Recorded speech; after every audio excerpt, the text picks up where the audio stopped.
नमस्कार, हमारा नाम है समरीन और आपने देखना शुरू कर दिया है लाइव सिटीज। देखिए, बीपीएससी शिक्षक भर्ती परीक्षा के दूसरे चरण की शुरुआत हो चुकी है। आपको मालूम है कि 7 तारीख को पहला पेपर था और आपको ये भी मालूम है कि 15 तारीख को परीक्षा का समापन भी होना है। देखिए, लगातार आपको लाइव सिटीज ग्राउंड रिपोर्ट्स दिखा रहा है।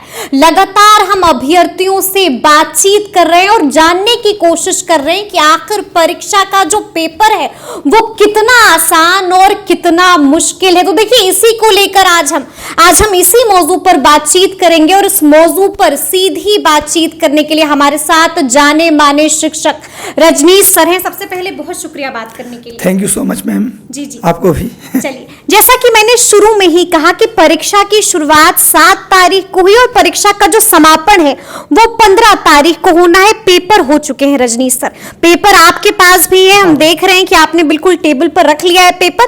सबसे पहले हम आपसे जानना चाहेंगे कि अभ्यर्थी तो लगातार कह रहे हैं, कुछ कह रहे हैं कि बहुत डिफिकल्ट, कुछ कह रहे हैं बेहद आसान। रजनीश सर को क्या लगता है? देखिए, पेपर इस बार पिछले टियर 1 की तुलना में देखा जाए तो मुझे लगता है सोशल साइंस में कोई विशेष परिवर्तन नहीं है। अच्छा। सोशल साइंस का लेवल पिछले बार जैसा ही है। पिछली बार भी आसान था 9-10 का सोशल साइंस, इस बार भी 9-10 का सोशल साइंस आसान है। अच्छा। अभी 11-12 का एग्जाम हुआ नहीं है, उसको 15 या 16 तारीख को होना है। अभी 9-10 का हुआ है और प्रधानाध्यापक का पेपर हुआ है। अभी 2:30 बजे तक पेपर चल रहा है। 6 to 8 का भी खत्म, जस्ट 2:30 बजे खत्म होगा। तो 9-10 का पेपर हम देख रहे हैं तो पिछले बार के मुकाबले हर एक पेपर जो है पिछले बार जैसा ही है। अच्छा। लेकिन सोशल साइंस का पेपर मुझे लगता है पिछले बार से बिल्कुल समान है और थोड़ा इजी ही है, टफ नहीं है। अच्छा, इजी ही है, टफ नहीं। ये पेपर आपके पास है, ये जनरल स्टडीज का है। जनरल स्टडी का पेपर है। ठीक है, हम देखना चाहेंगे क्या स्तर है सवाल का, अगर हम उस पर थोड़ी सी बातचीत करें। अच्छा। अगर पेपर के स्तर देखें तो जो भाषा का पेपर आया है, क्वालिफाइंग लैंग्वेज का, थोड़ा सा उसमें जिसमें 9 नंबर जो है, बिल्कुल 9 नंबर पासिंग मार्क्स। नहीं, मुझे भी आसान लग रहा था पेपर से पहले कि 9 नंबर लाना बहुत इजी होगा। लेकिन इस बार विद्यार्थी को 9 नंबर लाना भी मुश्किल हो गया। क्या बात कर रहे हैं? हाँ, बिल्कुल बिल्कुल, क्योंकि कई सारे विद्यार्थी जब पेपर देकर आए तो सबसे पहले उन्होंने कहा कि मैं अपने पेपर जो जिससे मेरिट बनेगा उसको नहीं मिलाऊंगा, पहले भाषा ही मिलाऊंगा, कहीं इसमें फेल तो कॉपी ही चेक नहीं होगी। तो भाषा इस बार बीपीएससी ने बताया कि आप यदि सेलेक्टिव होके जाते हैं, कुछ चैप्टर पढ़ के जाते हैं तो आपका सिलेक्शन नहीं होगा। इस बार आयोग ने पूरे चैप्टर से, हर एक चैप्टर से सवाल पूछ लिया और टफ सवाल पूछा, अननोन सवाल पूछा। प्रीवियस पेपर नहीं पूछा, अटकाने वाला सवाल पूछा। तो विद्यार्थी में देखा गया सबसे पहले उसने मिलाया भाषा का पेपर कि भाई इसमें पास होंगे तभी तो आगे कॉपी चाहिए, तो फिर लटक जाएंगे। हाँ, तो कई बच्चे बढ़िया बच्चों का 15 नंबर 10 नंबर लाना मुश्किल हो गया है। तो मुझे लगता है कई लोग ऐसे होंगे जो भाषा में भी फेल हो जाएंगे। भाषा में भी फेल हो जाएंगे, ऐसा पेपर आया है। क्या सवाल पूछा गया रजनीश सर भाषा में? भाषा में एक्चुअली आसान ही सवाल है, लेकिन कुछ नया सवाल पूछा गया जिससे प्रीवियस पेपर से पूछ लिया जाता था। अच्छा। पहले जो पेपर आता था उसी से निकाल के पूछा जाता था। 10 ईयर कर लिया, काम हो गया। बिल्कुल, हाँ। इस बार ऐसा नहीं हुआ है, अलग टाइप। जैसे पहला नंबर 1 क्वेश्चन देखा जाए, यहाँ पर एक क्वेश्चन है, निम्नलिखित में से कौन सा प्रत्यय सहित शब्द है? अब प्रत्यय रहित, प्रत्यय सहित ये अलग चीज होता है, क्योंकि उपसर्ग और प्रत्यय में अंतर करना मुश्किल होता है। अब सीधे अगर पूछा जिनमें कौन सा प्रत्यय है, तब बता देंगे कि आगे लगने वाला, पीछे लगने वाला। लेकिन पूछा इसमें प्रत्यय रहित कौन है, प्रत्यय सहित शब्द कौन है, तो ये मुश्किल हो जाता है। भाषा की परिभाषा क्या है? तो चारों परिभाषा ऐसा लग रहा है कि भाषा की ही परिभाषा है। अब इनमें से कौन सही है? इनमें से एक से अधिक भी सही है, एक भी सही है, तो ये प्रॉब्लम है। स्वर के कितने प्रकार, तो आसान है। ह्रस्व स्वर कौन सा है? तो मतलब अब स्वर व्यंजन डायरेक्ट पूछता, मतलब आपको भाषा का पूरा A to Z समझना होगा। हाँ, बिल्कुल। तो आप फंस सकते हैं। हाँ, बिल्कुल। अभी चैप्टर अगर सेलेक्ट करके गए हैं, केवल प्रीवियस पेपर करके गए हैं तो प्रॉब्लम होता है। फिर भाषा के पेपर लोगों को कहीं ना कहीं फंसाया है और उसमें 9 नंबर लाना भी मुश्किल है। हालांकि जितने लोगों ने मिलाया उनका 10 नंबर, लेकिन 15-16 नंबर से ज्यादा किसी का नहीं रहा था, किसी का नहीं आ रहा था। जबकि भाषा को लेकर अभ्यर्थी काफी कॉन्फिडेंट होते हैं कि भाषा तो निकल जाएगी, लेकिन आप कह रहे हैं कि भाषा ने इस बार फंसा दिया। हाँ, भाषा फंसा दिया। हालांकि उतना भी टफ नहीं है। जिन विद्यार्थियों ने सभी चैप्टर को पढ़ के तैयारी करके जिन विद्यार्थियों ने परीक्षा दिया है उनके लिए दिक्कत नहीं है, लेकिन जो लोग सिलेक्टिव होके जा रहे थे कि भैया हम, जो लोग ज्यादा ओवर कॉन्फिडेंट होके जा रहे हम सिर्फ टॉप 10 साल का क्वेश्चन करके चले जाएंगे, प्रीवियस ईयर करके चले जाएंगे, उनके लिए टफ था थोड़ा, उनके लिए टफ। हाँ बिल्कुल। अच्छा, जो आप 2 पेपर्स यहाँ पर रखे हुए रजनीश सर, पेपर और मैं बताना चाहूंगा, ये जो जीएस का पेपर आया है, जनरल स्टडी का पेपर जो पूछा गया है इस बार, वो थोड़ा सा मुझे लगा कि साइंस, जनरल स्टडी में साइंस भी आता है, हिस्ट्री भी आता है, पॉलिटी भी आता है, तो जो साइंस का पेपर है वो थोड़ा सा हल्का टफ कह सकते हैं, मॉडरेट का, टफ नहीं बोलेंगे, मॉडरेट बोलेंगे। लेकिन जो आर्ट्स के पेपर है जीएस, जो 40 मार्क्स का जीएस है, उसमें हिस्ट्री और पॉलिटी का पेपर बिल्कुल आसान पूछा है। और मैं पहली बार इसलिए कॉन्फिडेंस से बात बोल रहा हूँ आसान, हिस्ट्री पॉलिटी, क्योंकि मैंने जो पढ़ाया लाइफ में, कल मैं लाइव सेशन में इसका क्वेश्चन का आंसर बताया है, तो उसमें सारे बच्चों का पॉजिटिव कमेंट आया। एकदम एक भी कमेंट, मैं सारे कमेंट पढ़ता हूँ, आपके वीडियो पर मैं कमेंट पढ़ता रहता हूँ कि कोई निगेटिव कमेंट तो नहीं किया, क्योंकि हम बच्चों का बड़ा क्या केयर करते हैं, हर बच्चा हमारा बच्चा है, शिकायत करना उसको हमारे प्रति उसका अधिकार है। तो कल का कमेंट सारा का सारा पॉजिटिव कमेंट, और ये भी बोला बच्चा कि 99% क्वेश्चन सर आपके सेशन से लड़ गए डायरेक्ट जीएस क्वालिफाइंग में। तो हिस्ट्री और पॉलिटी में मेरे पढ़ाए क्वेश्चन लड़े हैं, तो मैं कहूंगा कि आसानी क्वेश्चन था जीएस में। कई लोग जो मेरा सेशन नहीं देखे कहीं और देख रहे थे, तो हो सकता है उनके लिए टफ भी हो गया हो, लेकिन जीएस आसान, जिसने रजनीश सर से पढ़ा उसके लिए आसान था, बिल्कुल आसान था। और मैम इसका जो आंसर होगा, इसका जो मतलब मार्क्स होगा वो ऐड होगा मेरिट में भी ऐड करेंगे इसको, तो ये बड़ी फायदेमंद रहा हमारे बच्चों के लिए, आपके बच्चों के लिए। बिल्कुल। अच्छा ठीक है, हम थोड़ा सा तुलना भी करना चाहेंगे रजनीश सर। पिछले बार बीपीएससी टीआरई 1.0 भी हुआ और अब बीपीएससी टीआरई 2.0 की भी शुरुआत हो चुकी है। अगर पेपर के स्टैंडर्ड की बात की जाए तो क्या स्टैंडर्ड मेंटेन है, स्टैंडर्ड घटा है या स्टैंडर्ड बढ़ गया है रजनीश सर? देखिए, अगर गणित की बात करेंगे तो गणित पिछले बार जैसा ही है, सभी के सभी मैथ बनने वाले हैं, लेकिन कैलकुलेटिव ज्यादा है। पिछले बार लेंदी कैलकुलेशन नहीं था, इस बार कैलकुलेशन लेंदी है, इसलिए लोगों ने स्कोर कम किए हैं। स्कोर पूरा प्रश्न बनने वाला था, पर स्कोर लोगों का कम हुआ कैलकुलेशन लेंदी होने के कारण। तो गणित का हो सकता है मेरिट पिछले बार की तुलना में सीट भी कम है, लेकिन एप्लीकेट भी कम है। अगर मिला जुला के देखा जाए तो गणित का मेरिट पिछले बार की तुलना में कम ही होना चाहिए, क्योंकि गणित थोड़ा लेंदी था। अगर एसएसटी की बात करेंगे तो लोग बता रहे हैं वैसे कि ज्योग्राफी टफ था, पर मैंने भी पेपर देखा है सोशल साइंस का, सोशल साइंस का पेपर मैंने देखा, उसमें ज्योग्राफी का पेपर मुझे कहीं से भी टफ नहीं लग रहा, कहीं से भी टफ नहीं। हिस्ट्री तो आसान है, हिस्ट्री नो डाउट बहुत आसान है। देखिए सीधा सीधा क्वेश्चन है, बक्सर के युद्ध के समय पटना में अंग्रेजी कंपनी के प्रभारी कौन था, फैजाबाद से 57 क्रांति का नेतृत्व किसने किया। हम लगातार 57 क्रांति हम बोलते थे तो पूरा बोल जाते थे। भारतीय राष्ट्रीय कांग्रेस की स्थापना के समय वायसराय कौन था, कितना इजी क्वेश्चन। राष्ट्रीय कांग्रेस के विभाजन कब हुआ, पहली बार 1907 में मुजफ्फरपुर बम कांड, खुदीराम बोस ने, प्रफुल्ल चाकी ने कब बम फेंका, सब जानते। 1908 दांडी यात्रा के साथ गांधी जी के साथ कितने लोग गए। मतलब इससे आसान क्वेश्चन क्या होगा। पिछली बार से भी इजी है, हिस्ट्री पॉलिटी सब विषय। ज्योग्राफी लोग टफ बोल रहे हैं, मुझे कहीं से भी ज्योग्राफी टफ नहीं लग रहा है। कहीं से भी आपको ज्योग्राफी नहीं, बिल्कुल टफ नहीं लग रहा। मैम सीधा क्वेश्चन है, अंतर्राष्ट्रीय पृथ्वी सम्मेलन कब आयोजित किया जाता है, स्मॉल इज ब्यूटीफुल पुस्तक किसकी है, सीमा सड़क संगठन की स्थापना कब हुआ, राष्ट्रीय वन्य जीव संरक्षण अधिनियम किस वर्ष पारित हुआ।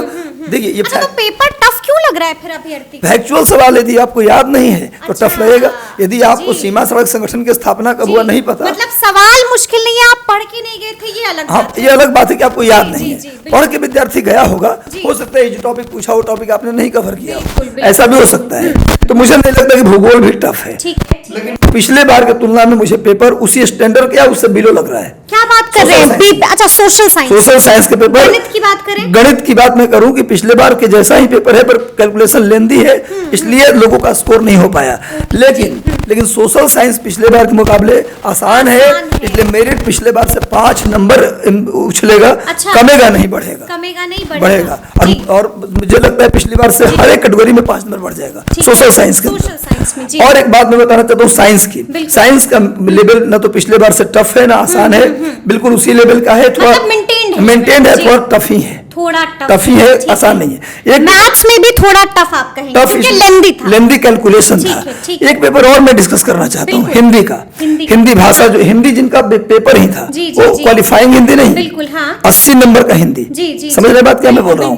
तो 80 नंबर का जिनका हिंदी था, हिंदी भाषा साहित्य, वो भी पेपर बहुत इजी पूछा है। इजी पूछा है। हाँ, मैक्सिमम लड़के का जो मुझे फीडबैक मिला है वो मिला है 78, 80, 85 ऐसे लोगों ने स्कोर कर दिया है। 120 में 85 तक स्कोर गया है। तो ऐसे में मुझे लगता है कि हिंदी भाषा का भी जो मेरिट है वो उछलेगा। 75 के पार ही जाना चाहिए मेरे ख्याल से मेरिट। तो हिंदी मैंने देखा, साइंस मैंने देखा, गणित देखा, साइंस देखा। तो इसमें मैंने बताया कि सोशल साइंस पिछले बार से आसान है, टफ नहीं है सारे पेपर।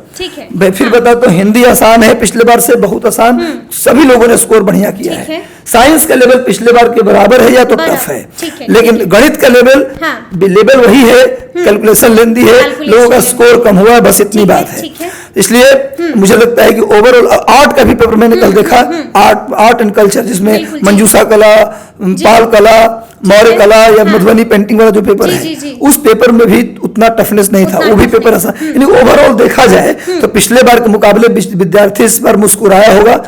लेकिन आसान पेपर, ऐसे बहुत सारे विद्यार्थी हैं जो लगातार कह रहे हैं कि पसीना छुड़ाने वाला पेपर है। देखिए, एक्चुअली पसीना इसलिए छुड़ाने हो सकता है पेपर उन्होंने TRE 2 केवल दिया हो। TRE 1 से जो लगे हैं ना, TRE 1 से जो विद्यार्थी लगा उसके लिए पेपर आसान है, टफ नहीं था। अच्छा, ठीक है, ये भी हम आपसे जानना चाहेंगे रजनीश सर कि अभी पेपर्स बचे हुए हैं, क्या लगता है अभ्यर्थी जो पेपर देने के लिए आएंगे कहाँ पर वो अटक सकते हैं, जिसकी तैयारी वो अभी से 16 को पेपर है, तो मुझे लगता है कि अब क्या तैयारी करें। अब 8 दिन में तैयारी मुझे लगता है कि कितना हो नहीं सकता। अब वो जितना पढ़े हैं उसको हो सके तो मल्टीपल टाइम रिवीजन कर लें, सेल्फ रिवीजन करें।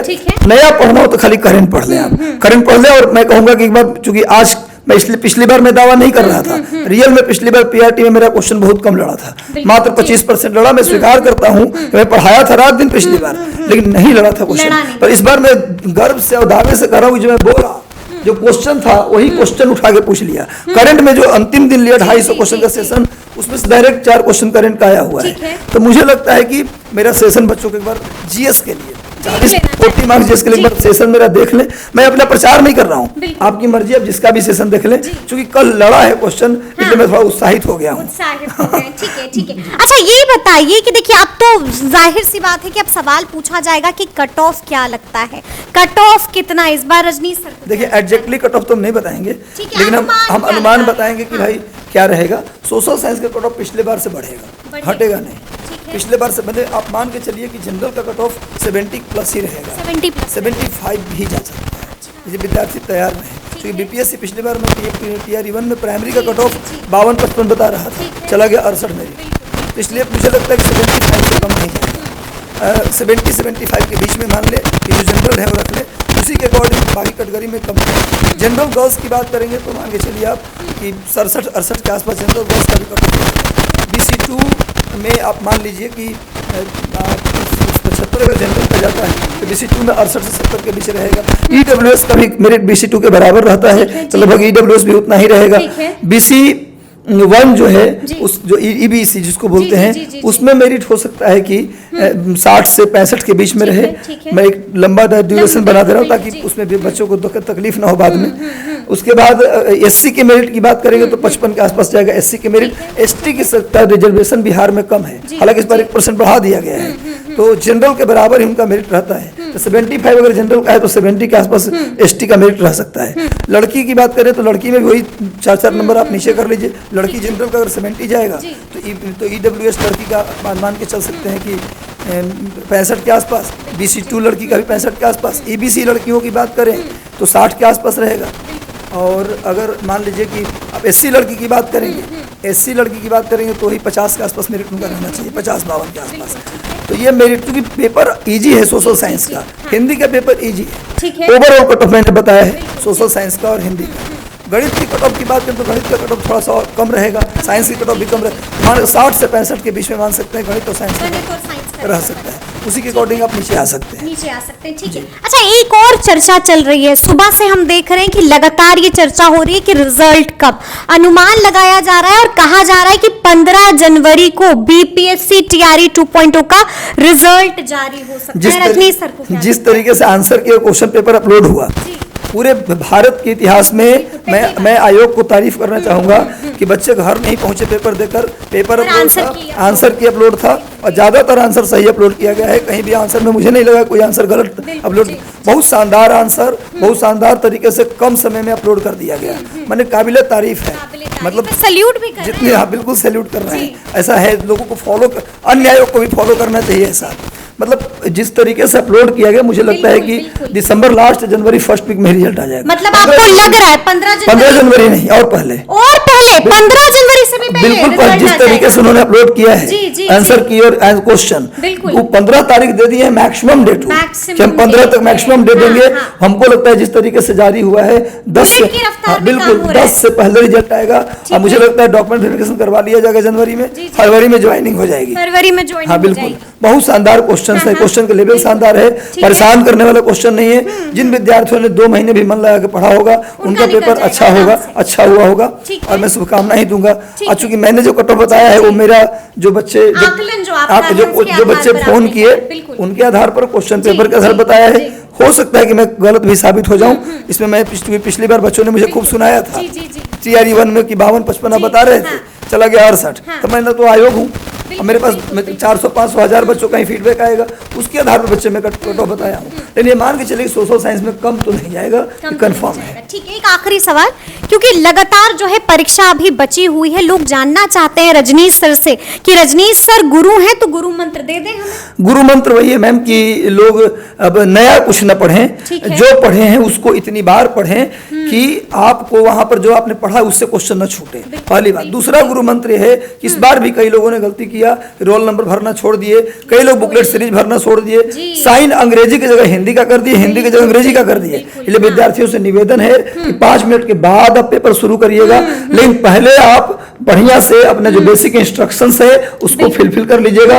यदि समझ में ना आए तो इन्विजिलेटर को बुलाकर पूछ लीजिएगा क्या मैम सर इसमें मैम सर क्या भरा जाएगा, बता दीजिए, पूछ के आराम से भरिएगा। 10 मिनट बाद पेपर शुरू करिएगा, लेकिन पेपर को शांत मन से करिए। पेपर आसान आ रहा है और टफ भी आएगा तो सबके लिए टफ होगा। और टफ पेपर मुझे लगता है कि शुभ संकेत होता है। टफ पेपर का मेरिट भी तो कम जाता है, आसान पर मेरिट उछल जाता है तो फिर किसका होगा पता नहीं चलता। लेकिन टफ पेपर आता है मैम तो मेरिट भी कम जाता है, संभावनाएं सिलेक्शन की ज्यादा होती है। इसलिए बिल्कुल घबराइए मत, आप बहादुर थे हमेशा। आप जानते हैं कि अगर आपके पास जीवन में तकलीफ है तो कहीं ना कहीं तकलीफें ही साधन बन जाती सफलता दिलाने का। राहत इंदौरी का लाइन हमेशा एक हम सेशन लाइव सेशन में बोलते हैं, कश्ती तेरा नसीब चमकदार कर दिया, कश्ती तेरा नसीब चमकदार कर दिया, इस पार के थपेड़ों ने उस पार कर दिया। क्या बात है, तो गुरु थपेड़ा ही कश्ती को पार करता है। अब पार होने का समय आ गया है, बिल्कुल शांत मन से परीक्षा दीजिए। हमारी शुभकामनाएं आपके साथ है। Thank you so much. चलिए, तो सुना आपने क्या कुछ बता रहे हैं रजनीश सर। साफ साफ कह दिया है कि गुरु अगर सफल होना है तो हड़बड़ाने से काम नहीं चलेगा, क्योंकि हड़बड़ी में बड़ी गड़बड़ी हो जाती है। तो क्या कुछ कहा है, क्या करना है, किन कामों से आपको परहेज करना है, आपने भी सुना है। तो ये पूरी बातचीत आपको कैसी लगी है कमेंट करके हमें जरूर बताइएगा। तो इस तरह के तमाम अपडेट्स के लिए ऐसे ही हमारे साथ बने रहिएगा और देखते रहिएगा लाइव सिटीज। बहुत शुक्रिया।